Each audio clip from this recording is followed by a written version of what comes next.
സൈലൻസിനോട് എനിക്ക് ഒട്ടും അഡ്ജസ്റ്റ് ചെയ്യാൻ പറ്റുന്നില്ല. സൈലൻസ് എന്ന് പറഞ്ഞ സാധനമേ എൻ്റെ ജീവിതത്തിലൊരു ഭാഗമായിരുന്നില്ല. അത്ര ആ ഒരു പരിശുദ്ധിയോടുകൂടെ എനിക്ക് ജീവിക്കാൻ പറ്റിയില്ലെങ്കിൽ അതെൻ്റെ ഈശോയ്ക്ക് തന്നെ ഒരു ഫെയിലിയർ ആവും. ഈശോനെ തന്നെ ഞാൻ തോൽപ്പിക്കുന്ന പോലെയാവും. ചിലപ്പോഴൊക്കെ ഞാൻ വിചാരിക്കും ഞാൻ തന്നെയാണോ സംസാരിക്കുന്നത്, ഈശോ ആയിരിക്കില്ല, തോന്നലാണെന്നൊക്കെ ഞാനിനി വിചാരിക്കും. കർത്താവ് വിളിച്ചിട്ടുണ്ടെങ്കിൽ ഏതൊക്കെ വഴി പോയാലും നമ്മളിവിടെ എത്തും. ഇന്ന് ആ ലവ് സ്റ്റോറി എന്താണെന്ന് എൻ്റെ ജീവിതത്തിൽ എനിക്ക് മനസ്സിലാവുന്നുണ്ട്. നീ കല്യാണം കഴിക്കണം എന്നുള്ളത് നമ്മൾ എന്താണ് ചേട്ടാ അങ്ങനെ പറയാൻ കാരണം നീ കല്യാണം കഴിച്ചാൽ ആ കുടുംബമേ നശിക്കുള്ളൂ. ഗുഡ്നസ് ടിവിയുടെ ചോസൻ എന്ന പ്രോഗ്രാമിലേക്ക് എല്ലാ പ്രേക്ഷകർക്കും സ്വാഗതം. ദൈവത്തിൻ്റെ വിളി എത്ര മഹത്തരാണല്ലേ. സിസ്റ്റർ ആൻഡ്രീസയുടെ ആ ഒരു ദൈവവിളിയെ പറ്റിയാണ് നമ്മൾ കഴിഞ്ഞ എപ്പിസോഡ് കേട്ടത്. ഇനി സിസ്റ്റർ ആയതിനു ശേഷം സിസ്റ്ററിൻ്റെ ആ ഒരു ജീവിതം എങ്ങനെയായിരുന്നു എന്ന് നമുക്ക് കേൾക്കാം.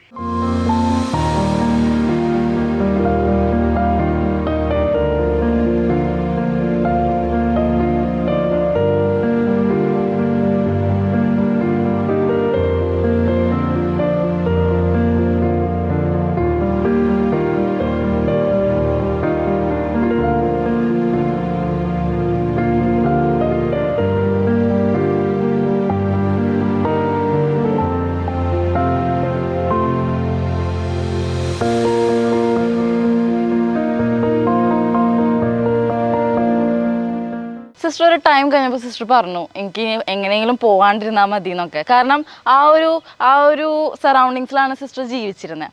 ഭയങ്കര ഫ്രീഡം ഉള്ള ഒരു ഫാമിലി ആയിരുന്നു സിസ്റ്റർ. അതെ, എൻ്റെ വീട്ടിൽ അത്യാവശ്യം ഫ്രീഡം ഒക്കെ തന്നെ ഞങ്ങൾ വളർത്തിയത്. അങ്ങനെ ഒത്തിരി റെസ്ട്രിക്ഷൻസ് ഒന്നും ഉണ്ടായിരുന്നില്ല. അപ്പനും അമ്മയാണെങ്കിലും എല്ലാത്തിനും അനുവദിക്കുമായിരുന്നു. ഇപ്പം ഞങ്ങൾക്കിപ്പോൾ രാത്രിയൊക്കെ ആണെങ്കിലും പുറത്തു പോകണമെങ്കിലൊന്നും കുഴപ്പമൊന്നും ഉണ്ടായിരുന്നില്ല. എന്നാലും വിളിച്ച് അന്വേഷിക്കുകയൊക്കെ ചെയ്യും. എന്നാലും നമുക്ക് നല്ലൊരു ഫ്രീഡം ഉണ്ടായിരുന്നു. അപ്പൊ ഇങ്ങോട്ട് വരുമ്പോ അതിൻ്റെതായ ബുദ്ധിമുട്ടുകൾ നമുക്കുണ്ട്. അത്രയും ഫ്രീഡം ഉള്ള ഒരു ഫാമിലിന്ന് സിസ്റ്റേഴ്സ് കോൺവെന്റ് എന്നൊക്കെ പറയുമ്പോൾ അത്രയും സ്ട്രിക്റ്റ് ഒക്കെ ആയിരിക്കുമല്ലോ. അപ്പൊ അതെങ്ങനെയാണ് സിസ്റ്റർ മാനേജ് ചെയ്യുന്നത്? ആദ്യമായിട്ട് ഞാൻ നടത്തുന്നത് ഞാൻ ഓർക്കുന്നുണ്ട് കേട്ടോ. നമ്മള് ഒന്നാമത് എറണാകുളത്ത് നിന്നാണ് വരുന്നത്. ഫുള്ള് ഒച്ചപ്പാടും ബഹളവും പാട്ടും ഈ വണ്ടികളും അങ്ങനെ ഫുള്ളിനൊരു ക്രൗഡിന്ന് ഇവിടെ ഇപ്പൊ നിങ്ങൾക്ക് ഇപ്പൊ തന്നെ നല്ലൊരു കാം അറ്റ്മോസ്ഫിയർ അല്ലേ ഇവിടെ. ഫസ്റ്റ് ടൈം ഞാൻ വന്നപ്പോൾ എൻ്റെ ഈശോയെ എനിക്ക് അങ്ങോട്ട് ഇരിക്കാൻ പറ്റില്ല. ഞാൻ പറഞ്ഞു എനിക്കൊന്ന് കാറിപ്പൊളിക്കണം സിസ്റ്റർ, എനിക്കൊന്ന് കാറിപ്പൊളിക്കണം. കാരണം ഇവിടുത്തെ സൈലൻസിനോട് എനിക്ക് ഒട്ടും അഡ്ജസ്റ്റ് ചെയ്യാൻ പറ്റുന്നില്ല. സൈലൻസ് എന്ന് പറഞ്ഞ സാധനമേ എൻ്റെ ജീവിതത്തിലൊരു ഭാഗമായിരുന്നില്ല.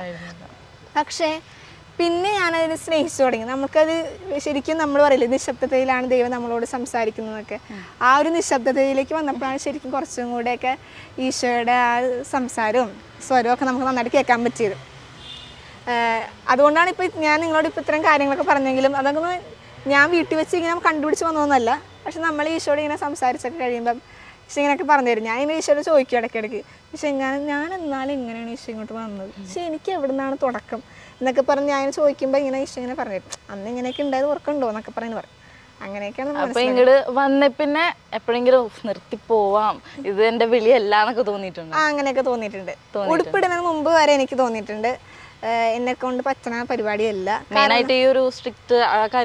സ്ട്രിക്ട്നെസ് മാത്രമല്ല, കാരണം നമ്മൾ വിചാരിക്കുന്ന ഒരു ലൈഫ് സ്റ്റൈലല്ല. സിസ്റ്റേഴ്സ് എന്ന് പറഞ്ഞാൽ ചുമ്മാ ഒന്ന് ഉടുപ്പിട്ട് നടക്കുന്നവരല്ല. അതിൻ്റെതായ ഒരു പവിത്രതയുണ്ട്. അപ്പോൾ അത്ര ആ ഒരു പരിശുദ്ധിയോടുകൂടെ എനിക്ക് ജീവിക്കാൻ പറ്റിയില്ലെങ്കിൽ അതെൻ്റെ ഈശോയ്ക്ക് തന്നെ ഒരു ഫെയിലിയർ ആവും. ഈശോനെ തന്നെ ഞാൻ തോൽപ്പിക്കുന്ന പോലെയാവും. അപ്പോൾ അതായിരുന്നു എന്നെ ഏറ്റവും കൂടുതൽ പുറകോട്ട് വലിച്ചുകൊണ്ടിരുന്നത്. എനിക്ക് അത്രയും ഈശോയ്ക്ക് വേണ്ടി അത്രയും ചെയ്യാൻ പറ്റുമോ, ഈശോയെ എനിക്ക് അത്രയൊക്കെ നിനക്ക് വേണ്ടി ജീവിക്കാൻ പറ്റുമോ, അങ്ങനത്തെ ഒരു ചിന്തകളാണ് മെയിനായിട്ട് എന്നെ പുറകോട്ട് വലിച്ചത്. പിന്നെ ചിലപ്പോഴൊക്കെ തോന്നിയിട്ടുണ്ട് പുറത്തായിരുന്നു കുറച്ചും കൂടെ ബെറ്റർ. ഞാൻ ഈ ഈശോയോട് ഇങ്ങനെ ചോദിക്കുമായിരുന്നു, പള്ളിയിൽ നിന്ന് പറയും ഈശോയോടെ വീട്ടിലായിരുന്നെങ്കിൽ ഞാൻ എവിടെ എത്തേണ്ടതായിരുന്നു. അത് അമ്മേനൊക്കെ വിളിക്കുമ്പോൾ പറയാറുണ്ട് അമ്മ എനിക്ക് അങ്ങനെയൊന്നും ഒരിക്കലും പറയില്ല. അവരത് കേട്ട ഓടി വരും. അതുകൊണ്ട് ഒരിക്കലും അങ്ങനെ പറയില്ല. നമ്മളെല്ലാം ഈശോയോട് മാത്രം പറയുള്ളൂ, കാരണം പുള്ളിക്ക് അറിയാം. അപ്പം അങ്ങനെ ഞാൻ പറയും എവിടെ എത്തേണ്ട ആളായിരുന്നു. അപ്പം ഈശോ എന്നോട് തിരിച്ച് പറഞ്ഞ ഡയലോഗാണ് എവിടെ എത്തേണ്ടതായിരുന്നു. അപ്പോൾ ശരിക്കും അപ്പോഴാണ് ഞാൻ ചിന്തിച്ചത്, ശരിയാണ് നമ്മൾ ചിന്തിക്കുമ്പോൾ ഞാൻ അവിടെ എത്തേണ്ട ആളായിരുന്നു എന്നൊക്കെ ഇപ്പം നമ്മളിങ്ങനെ ചിന്തിക്കുക. ഇപ്പം ഞാനൊരു ഏറ്റവും ലോ സ്റ്റേജ് വന്ന് കിടക്കുന്ന പോലെ ഞാൻ ചിന്തിക്കും. പക്ഷെ ശരിക്കും നേരെ ഓപ്പോസിറ്റാണ്. എവിടെ എത്തേണ്ടതായിരുന്നു, പക്ഷെ കർത്താവിന് ഇവിടം വരെ എത്തിച്ചില്ലേ, അതാണ് അതിൻ്റെ ഒരു ബ്യൂട്ടി. അപ്പം എനിക്ക് അത് ഓർക്കുമ്പോൾ അന്ന് ഈശോനോട് ഇങ്ങനെ തിരിച്ച് പറഞ്ഞപ്പോഴാണ് എനിക്ക് അതിൻ്റെ ഒരു ശരിക്കും അതിൻ്റെ ഒരു ആഴം മനസ്സിലായത്. അപ്പൊ ഈശോയോട് സംസാരിക്കുന്ന കാര്യം സിസ്റ്റർ പറഞ്ഞില്ലേ, എങ്ങനെയാണ് അപ്പൊ ഈശോയോടുള്ള കോൺവെർസേഷൻസ് ഈശോ ഇങ്ങനെയാണ് പറയണേ അതൊക്കെ എങ്ങനെയാ മനസ്സിലാവണേ? അത് നമ്മളിങ്ങനെ ഞാനായിട്ട് ഇങ്ങനെ എനിക്ക് കുഞ്ഞിൽ തൊട്ട് ഞാൻ അറിയാണ്ട് ഇങ്ങനെ സംസാരിച്ചു പോണതാണ്. അപ്പം നമ്മളിങ്ങനെ പറഞ്ഞ് ചിലപ്പോഴൊക്കെ ഞാൻ വിചാരിക്കും ഞാൻ തന്നെയാണോ സംസാരിക്കണത്, ഈശോ ആയിരിക്കില്ല, തോന്നലാണെന്നൊക്കെ ഞാനിങ്ങനെ വിചാരിക്കും. പക്ഷെ നമ്മുടെ ഒരു വിശ്വാസമാണത്. പക്ഷെ പറഞ്ഞ കാര്യങ്ങളൊന്നും തെറ്റിയിട്ടില്ല. എന്തൊക്കെ പറഞ്ഞു തന്നിട്ടുണ്ടോ, എങ്ങനെയൊക്കെ നയിച്ചിട്ടുണ്ടോ അതൊക്കെ കറക്റ്റ് വഴിയിൽ എത്തിയിട്ടുണ്ട്. അതുകൊണ്ട് ഇപ്പോഴും എന്നോട് എൻ്റെ ഉള്ളിനുള്ളിലിരുന്ന് സംസാരിക്കണത് എൻ്റെ ഈശോയാണെന്ന് എനിക്ക് 100% ഉറപ്പാണ്. അതുകൊണ്ട് ഞാൻ ആരോടും പറയുമ്പോഴും എനിക്ക് പേടിയില്ല, കാരണം എനിക്ക് വിശ്വാസം എൻ്റെ ഈശോയാണ്. പിന്നെ സിസ്റ്റർ സ്കൂൾ ലൈഫിന്റെ കാര്യങ്ങളൊന്ന് പറഞ്ഞേ. സ്കൂൾ ലൈഫിൽ എങ്ങനെയായിരുന്നു ആ ഒരു വിശ്വാസമൊക്കെ നിലനിർത്തി ഈശോനെ മാത്രമാണോ ബെസ്റ്റ് ഫ്രണ്ട് ആയിട്ട് കൊണ്ട് നടന്നിരുന്നത്? സ്കൂളിൽ പഠിക്കുമ്പം ഈശോനെ കൊണ്ട് നടക്കുമായിരുന്നു, കൂടെ കൊണ്ട് നടക്കുമായിരുന്നു. നല്ല നമുക്ക് ഫ്രണ്ട്സൊക്കെ ഉണ്ടാവില്ല. പിന്നെ ഞാൻ അങ്ങനെ സ്കൂളിലൊക്കെ ഇരുന്നപ്പോൾ അടിച്ചു പൊളിയായിരുന്നു. ടീച്ചേഴ്സിനെ ഒട്ടും വിശ്വസിക്കാൻ പറ്റിയില്ല കേട്ടോ. ഞാൻ സിസ്റ്ററാണെന്ന് പറഞ്ഞപ്പോൾ ഞാൻ സിസ്റ്റർ മഠത്തിൽ ചേർന്ന് കഴിഞ്ഞിട്ട് എൻ്റെ മിസ്സിനെ കാണാൻ വേണ്ടി ഞാൻ സ്കൂളിൽ ചെന്ന് മിസ് ഇങ്ങനെ പേപ്പർ കൊടുത്തോണ്ടിരിക്കട്ടെ, പിള്ളേർക്ക് എക്സാം ഷീറ്റ് കൊടുത്തോണ്ടിരിക്കുക. എക്സാം പേപ്പർ കൊടുത്തോണ്ടിരുന്ന സമയത്ത് ഞാനിങ്ങനെ മിസ്സിനെ പുറത്ത് മിസ്സേ എന്ന് പറഞ്ഞ് വിളിച്ചു. മിസ് എൻ്റെ കൊച്ചേന്നും പറഞ്ഞൊരു ഇരിപ്പായിരുന്നു. അല്ലല്ല ഉടുപ്പിന് മുമ്പ് കുറേ നേരം മിസ് ഇങ്ങനെ സ്റ്റാച്ചു പോലെ ഇരുന്ന്, എന്നിട്ട് പിന്നെ മിസ് ഇങ്ങനെ കുറച്ച് ബോധത്തിലേക്ക് വന്ന് മിസ് ചെയ്യുന്നത് എനിക്ക് വിശ്വസിക്കാൻ പറ്റുന്നില്ല നീയാണ് പോയെന്ന്. കാരണം അവർക്കൊന്നും വിശ്വസിക്കാൻ പറ്റില്ല. ഞാൻ അങ്ങനെയൊക്കെ ആയിരുന്നു. സംസാരവും കളിയും ചിരിയും പിന്നെ അങ്ങനെ അടങ്ങിയിരിക്കുന്ന ടൈപ്പൊന്നും ആയിരുന്നില്ല. വേറെ സംഭവം പറയാം. എൻ്റെ ക്ലാസ് ടീച്ചർ റൂമാ മിസ് കെമിസ്ട്രിയാണ് വിഷയം പഠിപ്പിക്കുന്നത്. അപ്പോൾ മിസ് ഇങ്ങനെ സ്ട്രക്ചർ ഓഫ് ആറ്റം പഠിപ്പിക്കുകയായിരുന്നു. അപ്പം മിസ്സിനെ ഓരോ ഉദാഹരണമൊക്കെ വെച്ച് ഇങ്ങനെ പഠിപ്പിക്കേണ്ടത്. അപ്പം മിസ്സിന് പറയാം, ഈ ഇലക്ട്രോൺസ് എന്ന് പറഞ്ഞാൽ നമ്മുടെ ആൻഡ്രീസിയെ പോലെയാണ്, എപ്പോഴും ഈ പിരിപിരാന്നും പറഞ്ഞ് ഓടി നടക്കും, ഒരിടത്ത് അടങ്ങിയിരിക്കൂല. അത് ഞാൻ ഒരിക്കലും മറക്കൂല. കാരണം അതായിരുന്നു അവർക്ക് എന്നെ കുറിച്ചുള്ളൊരു അഭിപ്രായം വിലയിരുത്തല്. പക്ഷെ അവർക്ക് എന്നെ ഭയങ്കര ഇഷ്ടമായിരുന്നു കേട്ടോ. ഏതെങ്കിലും ടീച്ചർ പറഞ്ഞിട്ടുണ്ടോ സിസ്റ്റർ ആവുമ്പോൾ? ഒരിക്കലും ആരും പറഞ്ഞിട്ടില്ല. ഒരു സിസ്റ്റേഴ്സും പറഞ്ഞിട്ടില്ല, ടീച്ചേഴ്സും പറഞ്ഞിട്ടില്ല. ഞാൻ +1 +2 പഠിച്ചതും CMC-കാരുടെ സ്കൂളിലാണ്. അപ്പം അവിടെ എന്ന് പറഞ്ഞു കഴിഞ്ഞാൽ അവരിങ്ങനെ ഞാൻ പള്ളിയിലൊക്കെ പോകുമ്പോഴും അവരൊരിക്കലും എന്നോട് വിളിച്ചിട്ടുമില്ല, ചിന്തിച്ചിട്ടുമില്ല ഞാൻ സിസ്റ്ററാൻ പോകുന്നത്. ഞാൻ സിസ്റ്ററാൻ ഇങ്ങോട്ട് വന്ന് കഴിഞ്ഞപ്പോഴാണ് അവരറിയണത് ഇങ്ങനൊരു ആഗ്രഹം ഈ കൊച്ചിനുണ്ടായിരുന്നു എന്ന് അവർ മനസ്സിലാക്കണത്. പിന്നെ ഞാൻ ഓർക്കാണ് ഞാൻ +2ൻ്റെ അവസാനം അങ്ങനെയാണെങ്കിൽ അല്ലെങ്കിൽ എന്തെങ്കിലും അവർ എന്നോട് ചോദിക്കണ്ടല്ലോ, കൊച്ചിൻ എന്നൊക്കെ പോരാൻ ആഗ്രഹമുണ്ടോ, സിസ്റ്റേഴ്സ് ആകുമ്പോൾ നോർമലി ചോദിക്കണം. പക്ഷെ അവരെന്നെ ഒരിക്കലും വന്നിട്ടില്ല, അവർ പ്രതീക്ഷിക്കുന്നില്ല. കാരണം അതുപോലെ ആയിരുന്നു ഞാൻ. പിന്നെ +2 എക്സാം കഴിഞ്ഞപ്പോൾ നമ്മുടെ ഈ അനൗൺസ്മെൻ്റ് ആണ് സ്കൂളിൽ എല്ലാ കാത്തലിക് സ്റ്റുഡൻസും താഴേക്ക് വരേണ്ടതാണ്. അപ്പം ഞാനിങ്ങനെ ചെന്നു, ഞാനും എൻ്റെ കൂട്ടുകാരും കൂടെ ചെന്നത്. അപ്പോൾ കുറേ ഒരു 2 സിസ്റ്റർമാരും ഉണ്ട്, കുറേ പിള്ളേരും ചുറ്റിനുണ്ട്. അപ്പോൾ ഏറ്റവും പുറകിൽ ഞാനിങ്ങനെ വന്ന് നിൽക്കുവാണ്. ഞാൻ എൻ്റെ കൂട്ടുകാരും കൂടെ എൻ്റെ ഫ്രണ്ടിൽ താഴെ തോണ്ടി ചോദിച്ചു എന്താണ് സംഭവം. ഒരു ദൈവം വിളിക്കുമ്പോൾ ഒറ്റ ഓട്ടമാണ് അവിടെ നിന്ന്. അതെന്താന്ന് പോലും കേൾക്കാൻ ഞാൻ നിന്നിട്ടില്ല, അറ്റൻഡേ ചെയ്തിട്ടില്ല. എങ്ങനെയൊക്കെ ഞാൻ ഒഴിഞ്ഞു മാറാവോ അതിനൊക്കെ ഞാൻ നോക്കിയിട്ടുണ്ട്. പക്ഷെ കർത്താവ് വിളിച്ചിട്ടുണ്ടെങ്കിൽ ഏതൊക്കെ വഴി പോയാലും നമ്മളിവിടെ എത്തും. കൂടെ പഠിച്ച ആരെങ്കിലും ഇങ്ങനെ സിസ്റ്റർ ആവാൻ പോയിട്ടുണ്ടോ? കൂടെ പഠിച്ചത് എൻ്റെ ക്ലാസ്സിൽ ഞാൻ മാത്രം പോയിട്ടുള്ളൂ. ആണോ? പിന്നെയാണ് ഞാൻ അറിഞ്ഞത്, മിസ് തന്നെയാണ് എന്നോട് പറഞ്ഞത്. വിനീത എന്ന് പറഞ്ഞൊരു കൊച്ച്, വിനീത എൻ്റെ ക്ലാസ്സിലുണ്ടായിരുന്നു. പിന്നെ ഷഫിൾ ചെയ്ത് വേറെ ക്ലാസ്സിൽ പോയി. വിനീത നല്ലൊരു സ്വഭാവം, നല്ലൊരു കൊച്ചാട്ട. അഭിഷേക് സിസ്റ്റേഴ്സിലെ ഇപ്പൊ പേരെന്താന്ന് എനിക്ക് അറിയത്തില്ല, സിസ്റ്ററായി. അപ്പം അങ്ങനെ ഒരാൾ പോയിട്ടുണ്ട്. അപ്പോഴും ഞാൻ വിചാരിക്കും കർത്താവ് 2 എക്സ്ട്രീമാണ്. ഒരാൾ നല്ല സൽസ്വഭാവിയും എപ്പോഴും കൊന്തൊക്കെ പിടിച്ച് നടക്കണം. പക്ഷേ ഞാൻ വേറെ ലെവല്. എന്നാലും കർത്താവിന് തിരഞ്ഞെടുപ്പ് അങ്ങനെയാണല്ലോ. പിന്നെ ഈ +1 +2 കാലഘട്ടത്തിൽ പ്രണയമൊക്കെ ഉണ്ടായിട്ടുണ്ടോ ആരോടെങ്കിലും? അങ്ങനെ ഉണ്ടായിട്ടില്ല. പിന്നെ എന്റെ പുറകെ കുറെ പേര് വന്നിട്ടുണ്ട്. ഇൻട്രസ്റ്റ് ഉണ്ടായിരുന്നില്ല? അവരോട് എനിക്ക് താല്പര്യം തോന്നിയിട്ടുണ്ട് ഉള്ളിന്റെ ഉള്ളില്. പക്ഷെ ഞാൻ ആരോടും പറഞ്ഞിട്ടില്ല. അതെന്തേ? കാരണം ഈശോയാണ് എന്റെ മുമ്പിൽ നിൽക്കുന്നത്. ഈശോയാണ് ഫസ്റ്റ്. ഈശോയാണ് മുമ്പിൽ നിൽക്കുന്നത്. കാരണം എനിക്കറിയാം ഇതൊരു പ്രായത്തിന്റെയാണ്. അത് നമ്മൾ പഠിക്കുന്നുണ്ടല്ലോ. പിന്നെ നമ്മൾ എന്തിനാണ് പഠിക്കുന്നത്? അപ്പൊ നമ്മൾ ഈ സയൻസ് ഒക്കെ പഠിക്കുമ്പോൾ നമ്മളത് മനസ്സിലാക്കുന്നുണ്ട്. അതുകൊണ്ട് എനിക്കറിയാം. അപ്പൊ ഞാൻ പഠിച്ചേക്കുന്നതുകൊണ്ട് എനിക്കറിയാം നമ്മൾക്ക് പ്രായത്തിന്റെ ഇങ്ങനെയൊക്കെ വരും. അതുകൊണ്ട് ഞാൻ അതിനെ ഒത്തിരി ബോധർ ചെയ്യാനൊന്നും പോയിട്ടില്ല. പിന്നെ ആരൊക്കെ പുറകെ നടന്നിട്ടുണ്ട് അവരൊക്കെ ഞാൻ ബെസ്റ്റ് ഫ്രണ്ട്സ് ആക്കി മാറ്റിയിട്ടുണ്ട്. അതായിരുന്നു എൻ്റെ ഒരു സ്റ്റൈല്. ഇപ്പോഴും കാണാൻ വരാറൊക്കെ ഉണ്ടോ സ്കൂളിലെ ഫ്രണ്ട്സ് ഒക്കെ? സ്കൂളിലെ ഫ്രണ്ട്സ് ഒക്കെ കാണാൻ വരാറ്. +2 കഴിഞ്ഞിട്ടാണ് സിസ്റ്റർ ആവാൻ പോയത്? +2 കഴിഞ്ഞിട്ടാണ് ഞാൻ നടത്തിയത്. ഈ പ്രണയത്തിന്റെ കാര്യം പറഞ്ഞപ്പോൾ എനിക്കൊരു കാര്യം ഓർമ്മ വന്നത്, ഈ എന്ന് നിന്റെ മൊയ്തീൻ സിനിമ കണ്ടിട്ടില്ലേ? അപ്പോൾ ആ സിനിമ ഇങ്ങനെ വ്യാപകമായിട്ട് ഇങ്ങനെ ഇറങ്ങിയ സമയത്ത് ഞാനും ആഗ്രഹിച്ചു നമുക്ക് ഈ സിനിമ കാണാൻ ഭയങ്കര ഇൻട്രസ്റ്റ് ഒക്കെയാണ്. അപ്പം ഞാനും വിചാരിച്ചു എല്ലാവരും പോയി കണ്ടിട്ട് പറഞ്ഞു സൂപ്പർ പടമാണ്, ഭയങ്കര ലവ് സ്റ്റോറിയാണെന്നൊക്കെ പറഞ്ഞു. അപ്പോൾ എനിക്കും ഭയങ്കര കാണാൻ ആഗ്രഹം. അപ്പം ഞാനും കണ്ടു. അപ്പനും അമ്മയൊക്കെ ഉണ്ടായിരുന്നു, ഞങ്ങളെല്ലാം ഒരുമിച്ചാണ് കണ്ടത്. അപ്പോൾ ഇത് കണ്ടു കഴിഞ്ഞിട്ട് ഞാനിങ്ങനെ ക്യൂരിയോസിറ്റി ആയിട്ട് കാത്തിരിക്കട്ടെ എന്താണ് ഇത്ര വലിയ ലവ് സ്റ്റോറി ഇതിനകത്ത് കാണാൻ. പക്ഷേ എനിക്കിത് കണ്ടു കഴിഞ്ഞപ്പോൾ എനിക്ക് ഒന്നും തോന്നിയില്ല. സത്യമായിട്ട് എനിക്ക് സിനിമ ഇഷ്ടപ്പെട്ടില്ല. സിനിമയൊക്കെ എന്താ ഇഷ്ടപ്പെടുന്നവർ എന്നെ ഒന്നും ചെയ്യരുത്, എൻ്റെ ഒരു അഭിപ്രായം ഞാൻ പറഞ്ഞത്. എനിക്ക് സത്യമായിട്ട് സിനിമ ഇഷ്ടപ്പെട്ടില്ല. അതിൻ്റെ കാരണം ഇതാണ്. കാരണം എനിക്ക് ചിന്തിക്കാൻ പറ്റുന്നില്ല, ഒരു പെണ്ണ് അവൾ നല്ല പ്രായത്തിൽ ഇത്രയും കഷ്ടപ്പെട്ടൊരു ചെറുക്കനെ ഇഷ്ടപ്പെട്ടിട്ട് അവനെ ഇട്ടിട്ട് പോകാണ്ട് കഷ്ടപ്പെട്ട് അവനെ തന്നെ വേണമെന്നും പറഞ്ഞ് കാത്തിരിക്കുന്നു, തപസ് ചെയ്തിരിക്കുന്നു. കുറച്ച് നാൾ കഴിഞ്ഞപ്പോൾ അവൻ മരിച്ചു പോയിട്ടും അവന് വേണ്ടി ജീവിതം മാറ്റി വെച്ചിരിക്കുന്നു. എനിക്കത് ചിന്തിക്കാനേ പറ്റണില്ല. അപ്പോൾ എൻ്റെ പ്രതികരണം ഇങ്ങനെയായിരുന്നു. ഞാൻ അമ്മയോട് പറഞ്ഞു, അമ്മേ കാഞ്ചനമാലയ്ക്ക് വട്ടാണമ്മേ, ഞാൻ വല്ല ആയിരിക്കണം ആ സ്ഥാനത്ത്. പിന്നെ ഇത്രയും വേറെ പണിയില്ലാഞ്ഞിട്ടാണ് ഇത്രയും നാളൊരു ചെറുക്കനെ നോക്കിയാണ്. അത് അവനെ കിട്ടിയില്ല വേറെ ഒരുത്തനെ കെട്ടണമായിരുന്നു, വലിയ ജീവിതം കളയണമെന്നാണ് ഞാനിങ്ങനെ ചോദിച്ചു അമ്മയോട്. അപ്പം എൻ്റെ അമ്മനെ ദയനീയമായി നോക്കി. പക്ഷെ ഇന്ന് എനിക്ക് കാഞ്ചനമാലയെ മനസ്സിലാവും. ഇന്ന് ആ ലവ് സ്റ്റോറി എന്താണെന്ന് എൻ്റെ ജീവിതത്തിൽ എനിക്ക് മനസ്സിലാവുന്നുണ്ട്. കാരണം അതേ ഒരു കാഞ്ചനമാലയെ പോലെ തന്നെ ഞാനും എൻ്റെ ഈശോയ്ക്ക് വേണ്ടി ഒരു ആയുസ് മുഴുവനും മാറ്റിവെച്ച് ആ ഒരു സ്നേഹത്തിന് വേണ്ടി ഞാൻ ജീവിക്കുകയാണ്. അപ്പം ഇന്ന് ആ ലവ് സ്റ്റോറി എത്രത്തോളം വാല്യുബിൾ ആണെന്ന് ഇന്നാണ് എനിക്ക് സിനിമയുടെ ആ ഒരു ഇത് മനസ്സിലാവുന്നത്. എനിക്കിപ്പോൾ ഓർക്കുമ്പോൾ ഒത്തിരി സന്തോഷമുണ്ട്. അന്ന് സിസ്റ്റർ പറഞ്ഞ പോലെ ഇപ്പൊ മറ്റൊരാൾ പറയണ്ടാവും സിസ്റ്റർ ആവാൻ പോയപ്പോ ഈ സിസ്റ്ററിന് വട്ടാന്ന്. അത് തന്നെ കറക്റ്റ്. എത്ര പേരെ നോക്കി പറഞ്ഞു പറയോ, നിനക്ക് നല്ല പ്രായത്തിൽ ഇങ്ങനെ കളയേണ്ട ആവശ്യമുണ്ടോ എന്ന് അതേ ഡയലോഗ് എന്നോട് ചോദിച്ചവരുണ്ട്. അപ്പോഴാണ് എനിക്കത് മനസ്സിലായത്. പിന്നെ സിസ്റ്റർ ആവാൻ പോവാന്ന് പറഞ്ഞപ്പോൾ വീട്ടിലെ പ്രതികരണമൊക്കെ പറഞ്ഞു.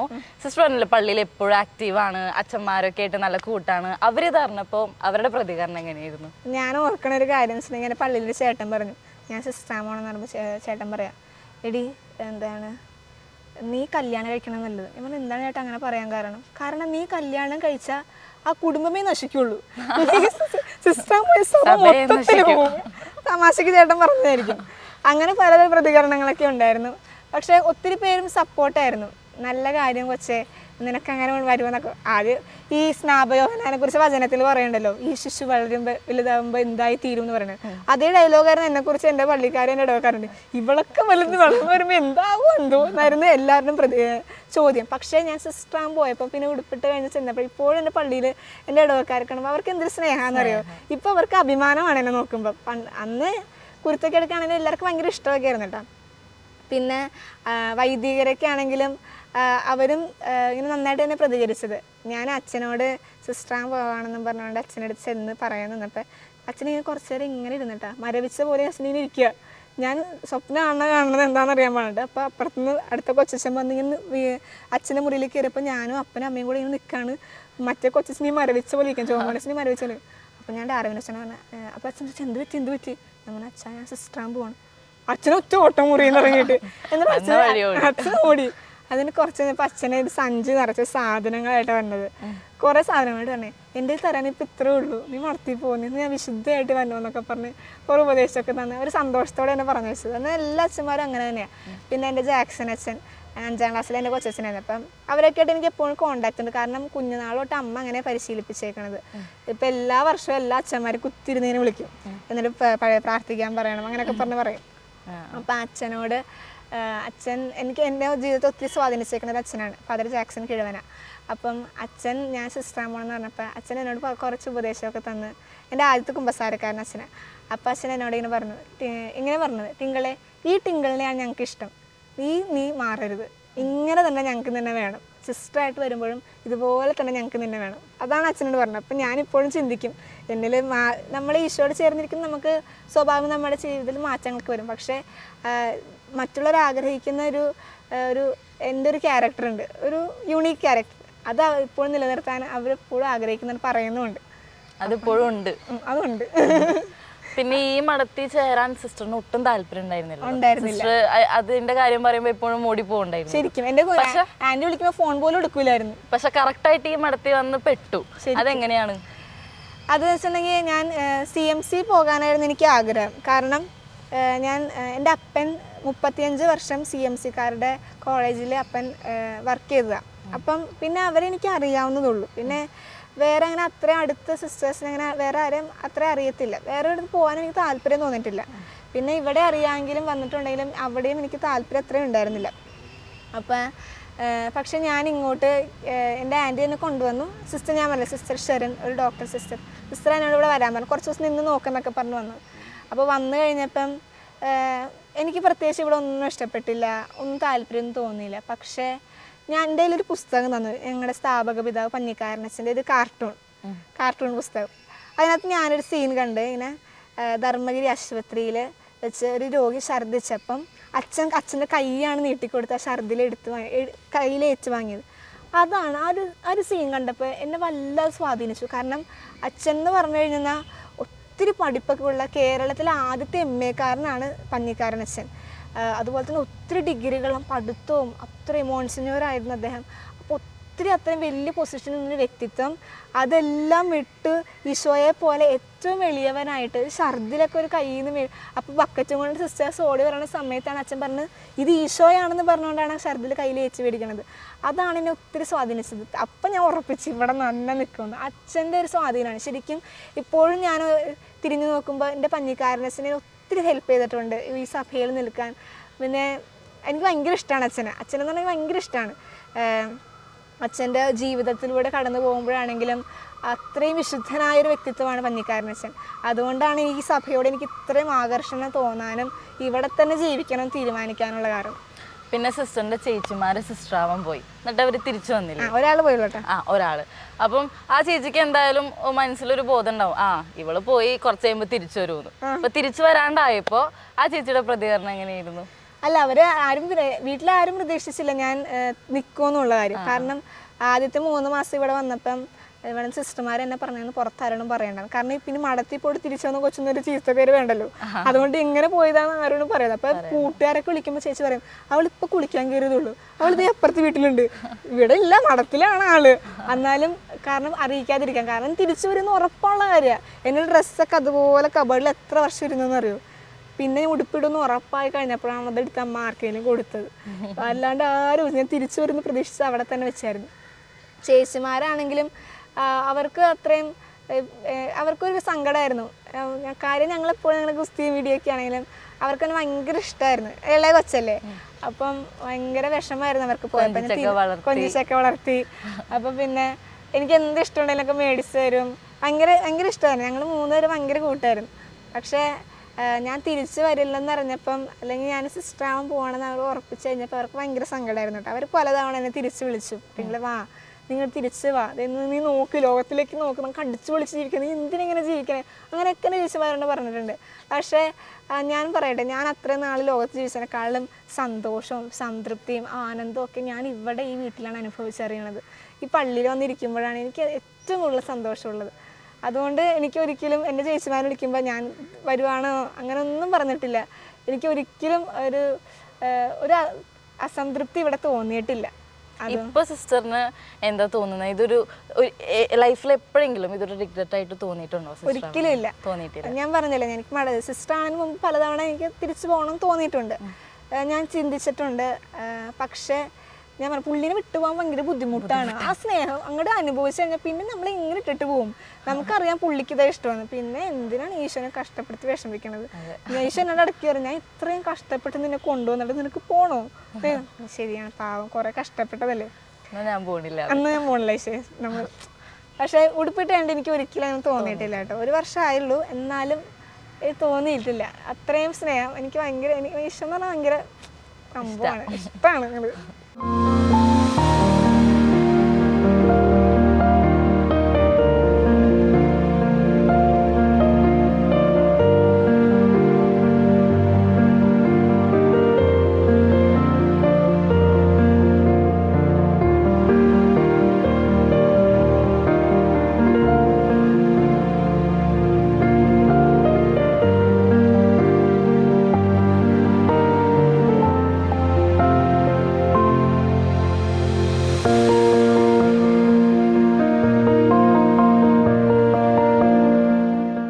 സിസ്റ്റർ ഈയിടെയായിട്ട് സിസ്റ്റർമാർക്കും അച്ഛന്മാർക്കെതിരായിട്ട് ഒരുപാട് പ്രതിഷേധങ്ങളും പ്രതികരണങ്ങളൊക്കെ ഉണ്ടാവുന്നുണ്ട്.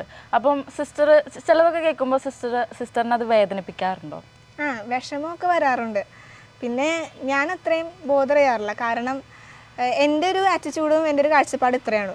കാരണം ഈശോ ഏത് സാഹചര്യത്തിലൂടെ കടന്നുപോയത്, ഇപ്പം അവൻ നടന്ന അതേ വഴിയിലൂടെ ഞാനും നടക്കേണ്ടിയിരിക്കുന്നു. അപ്പം ഈശോയ്ക്ക് കിട്ടിയ ആ സാഹചര്യങ്ങളൊക്കെ ഈശോയുടെ മണവാട്ടിയെ നമുക്കും കിട്ടും. അപ്പം പിന്നെ അത് ഇരുകൈ നീട്ടി സ്വീകരിക്കുക അല്ലാണ്ട് വേറൊരു ഓപ്ഷനോ അല്ലെങ്കിൽ അത് തന്നെയാണ് ഏറ്റവും വലിയ ആനന്ദം എന്ന് പറയണത്. അപ്പം അതിനകത്ത് എനിക്ക് പ്രത്യേകിച്ച് ബുദ്ധിമുട്ടൊന്നും തോന്നിയിട്ടില്ല. പക്ഷേ ചിലത് കേൾക്കുമ്പോൾ ഒത്തിരി വിഷമമൊക്കെ തോന്നാറുണ്ട്. ദൈവമേ ഇങ്ങനെയൊക്കെ പറയുന്നുണ്ടല്ലോ ആൾക്കാർ എന്നൊക്കെ ഓർക്കുമ്പോൾ ഇത്രയും ഇങ്ങനെയൊക്കെ കാണുന്നുണ്ടല്ലോ, ഇത്രയൊക്കെ നന്മ ചെയ്തിട്ടും ഇങ്ങനെയാണല്ലോ ഔട്ട്പുട്ട് വരുന്നതെന്നൊക്കെ ചിന്തിക്കാറുണ്ട്. പക്ഷേ ഞാൻ ആലോചിക്കും ഈശോയുടെ മണവാട്ടിമാർക്ക് നിങ്ങൾ കെട്ടിയവൻ്റെ സ്വത്തിൽ പങ്കുണ്ടെന്ന് പറയണ പോലെ അവൻ്റെ എല്ലാം നമുക്കും കിട്ടും. അതുകൊണ്ട് അത് മേടിക്കുക, സ്വീകരിക്കുക. ഇപ്പോൾ ഒരുപാട് യൂത്തിന് സിസ്റ്ററിനെ പോലെ ഉള്ളിൽ കൺഫ്യൂഷൻ ഉണ്ടാവും, എന്നെ ഈശോ വിളിച്ചിട്ടുണ്ടോ അതോ വിളിച്ചിട്ടില്ല എനിക്ക് തോന്നുന്നതാണോ.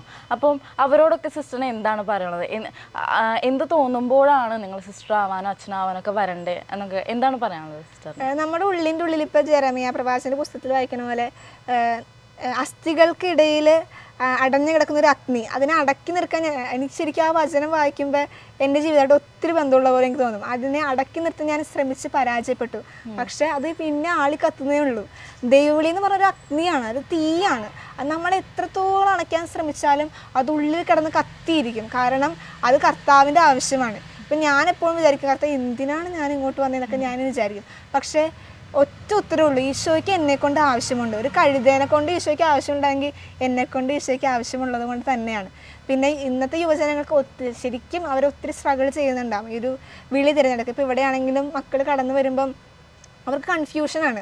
അപ്പോൾ എനിക്ക് ഇത്രേ പറയാനുള്ളൂ. കാരണം ഞാനിപ്പോൾ ഒരു സിസ്റ്റർ ആകണമെന്ന് ഞാൻ എത്ര ആഗ്രഹിച്ചാലും, എൻ്റെ വീട്ടുകാരെത്ര ആഗ്രഹിച്ചാലും, നാട്ടുകാരെത്ര ആഗ്രഹിച്ചാലും, ഈവൻ പരിശുദ്ധ പിതാവ് ആഗ്രഹിച്ചാൽ പോലും ഞാൻ സിസ്റ്റർ ആവത്തില്ല.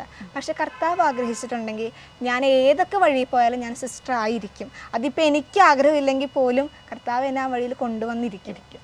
അതാണ് എനിക്ക് ഇന്നത്തെ യുവജനങ്ങൾ പറയാനുള്ളത്. പിന്നെ നമ്മളെ യോനാ പ്രവാസൻ്റെ ഒക്കെ കാണുന്നുണ്ടല്ലോ, ഏതൊക്കെ വഴി പോയാലും ഇപ്പം എൻ്റെ ജീവിതത്തിൽ തന്നെയാണെങ്കിൽ എന്തൊക്കെ ഞാൻ സ്കൂട്ടാവാൻ ശ്രമിച്ചാലും അവസാനം കർത്താവ് എന്നെ അവൻ്റെ കരയെ കൊണ്ടുവന്ന് ഇട്ടു. അപ്പം ഈശോ നയിക്കും. സിസ്റ്റർ ഇപ്പോൾ ആയിരിക്കുന്ന കോൺഗ്രിഗേഷനെ പറ്റി ഒന്ന് പറയുമോ? ഏത് കോൺവെൻറ്റിലാണ്, എവിടെയാണ്? ഞാൻ ആയിരിക്കുന്നത് MST കോൺഗ്രിഗേഷനാണ്, medical sisters of saint Joseph. ഞാൻ അതിൻ്റെ നിർമ്മല പ്രോവിൻസിൻ്റെ ഭാഗമാണ്. ഞങ്ങളുടെ ആലുവയിലാണ് ഞങ്ങളുടെ പ്രൊവിൻഷ്യൽ ഹൗസ്. ഇപ്പം ഞാൻ പ്രൊവിൻഷ്യൽ ഹൗസിലാണ്. അപ്പോൾ ഞങ്ങൾ രോഗി ശുശ്രൂഷയാണ് ഞങ്ങളുടെ പ്രധാനമായ പ്രേക്ഷിത ദൗത്യം. അതുപോലെ തന്നെ മറ്റെല്ലാ മേഖലകളിലും ഞങ്ങൾ പ്രവർത്തിക്കുന്നുണ്ട്. ഇപ്പോൾ ഇവാഞ്ചലൈസേഷൻ, അതുപോലെ തന്നെ മറ്റെല്ലാ ഇപ്പം സോഷ്യൽ വർക്കിലൊക്കെ ഞങ്ങൾ പ്രവർത്തിക്കുന്നുണ്ട്. അപ്പം അതിലൂടെ എല്ലാം ഈശോയെ കൊടുക്കുക എന്നുള്ളതാണ് ഒരു ആഗ്രഹം. ഇപ്പോൾ ഇവിടെ വന്നപ്പോഴാണെങ്കിലും ഞാനിങ്ങനെ സെർച്ച് ചെയ്തത് ഇങ്ങനെ മിഷനാണ് നോക്കിയത്, എന്ത് മിഷന് പോകാൻ പറ്റുന്നൊക്കെ. ഇപ്പം ഞങ്ങൾക്കാണെങ്കിൽ നാഗാലാൻഡിലും അതുപോലെ ഒറീസയിലും മിഷനുണ്ട്. മിഷൻ പ്രദേശങ്ങൾ വർക്ക് ചെയ്യുന്നുണ്ട്. സഭയിൽ പല സ്ഥലങ്ങളിലുണ്ട്. എന്നാലും ഞങ്ങളുടെ പ്രോവിൻസിൻ്റെ കീഴിലുള്ള പ്രധാന മിഷൻ സ്റ്റേഷനാണ് ഇതൊക്കെ. അപ്പോൾ മഹാരാഷ്ട്രയിലൊക്കെ ഉണ്ട്.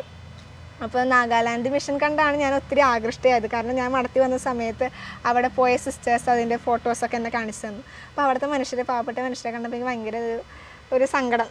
അപ്പോൾ അവർക്ക് വേണ്ടി എന്തെങ്കിലുമൊക്കെ ചെയ്യണമെന്നൊക്കെ ഒരു ആഗ്രഹമൊക്കെ വന്നു. അങ്ങനെ ഒത്തിരി അവിടെ ചെയ്യുന്നുണ്ട്. അവിടെ പാലിയേറ്റീവ് കെയറിൽ ശുശ്രൂഷ ചെയ്യുന്നുണ്ട്, ഒരു ഹോസ്പിറ്റൽ റൺ ചെയ്യുന്നുണ്ട്. അപ്പം അങ്ങനെ ഒത്തിരി ആത്മാക്കളെ ഈശോയ്ക്ക് നേടാനായിട്ട് അതിലൂടെയൊക്കെ സാധിക്കുന്നുണ്ട്. പിന്നെ ഇവിടെയാണെങ്കിൽ തന്നെ ഞങ്ങൾക്ക് ഫാർമസി കോളേജുണ്ട്, പിന്നെ അതുപോലെ തന്നെ ഹോസ്പിറ്റൽസ് ഉണ്ട്. അങ്ങനെ പല സ്ഥലങ്ങളിലായിട്ട് ഈശോയ്ക്ക് വേണ്ടി പലവിധ ശുശ്രൂഷ ചെയ്യുന്നുണ്ട്. അപ്പം എൻ്റെ സഭ അങ്ങനെ മുന്നോട്ട് പോകുന്നു. അപ്പോൾ ഇനി ഫ്യൂച്ചറിൽ എന്തൊക്കെ ചെയ്യാനാണ് ആഗ്രഹം? ഫ്യൂച്ചറിൽ ഭാവിയെല്ലാം കർത്താവിൻ്റെ കരങ്ങളിലാണ്. എന്നാലും എൻ്റെ ഒരു ആഗ്രഹം യുവജനങ്ങൾക്ക് വേണ്ടി ജീവിക്കണമെന്നൊക്കെയാണ് എൻ്റെ ഒരു ആഗ്രഹം. പിന്നെ കുഞ്ഞുനാളോട്ട് ഇനി പാവപ്പെട്ടവരെയൊക്കെ ഭയങ്കര ഇഷ്ടമാണ്. അപ്പോൾ അവരോട് ചേർന്ന് അവർക്ക് വേണ്ടി ജീവിക്കാം.